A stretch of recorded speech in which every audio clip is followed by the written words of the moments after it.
See maja Hämariku tee 10 on ideaalne perekodu, mis asub looduskaunis kohas, aga tulge vaadake ise. Mulle väga meeldib see kamin siin elutoas ja see suur terrass siin.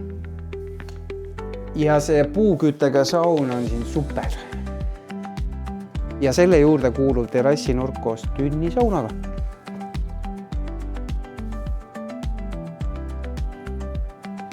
Ja see siin on meeste maailm.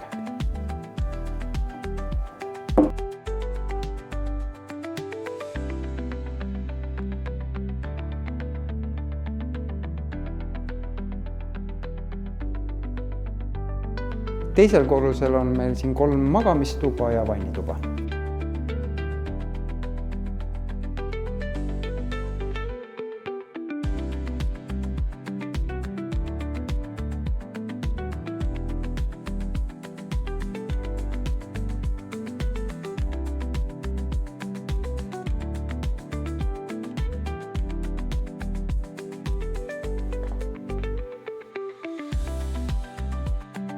Selles majas on puudu ainult 2 asja, üks tore perekond ja teleskoop.